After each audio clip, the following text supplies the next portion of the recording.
ქართველთემის ამორჩეველი რო ხარ რა, განა როგორ დაუწია შენ სინდისის ხმას ისე, რომ ერთხელ არ შეუწუხები ხარ ამ მოსამართლებს რო ეფარები, ედროს მაგას ებრძოდი და ის პოლიტპატიმრები რო ყავდა და ამას ამბობდეს, პოლიტპატიმრები ციური მანან არ არის, ციდან რო გაჩენილი ყავი და იმ მოსამართლეების შექმნილია დღეს რომ ისი დამცველი ხარ, როგორ არ გაწუხებს სინდისის ხმას. სინდისის ხმა მაშინ როგორ არ გაწუხებს, ერთი ხელით რო იმას პოსტავრო, სპორტი და პოლიტიკა გაიმჯნოსო, როცა საღას გაიგე სპორტსმენისგან დაწერილს მოქალაქეობის და გაწუხებს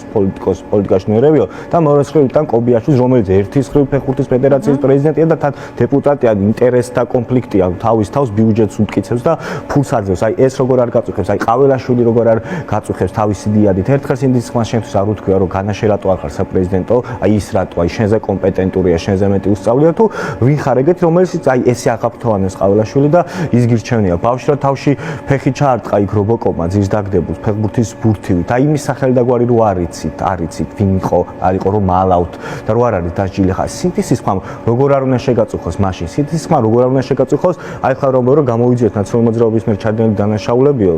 პარლამენტმა და დეპუტატი არის რამდენიმე ყოფილი ნაციონალური მოძრაობის წევრი და დეპუტატი ხა გოჩაინუქიძემ უნდა გამოიძიოს ანზორ ბუქაძემ უნდა გამოიძიოს ვინ უნდა ბექაუდიშა რომელიც იმათ აფინანსებდა იმ კაცის გამოძიებული თავიანთ თავების გამოიძიონ და ესეთ რაღაცებზე კითხვის ნიშნები რო არ ჩდება სადამდე სინდისის ხმა დაწეული ხო ხდებით და ამიტომ უნდა შევცვალოთ ბევრი რამე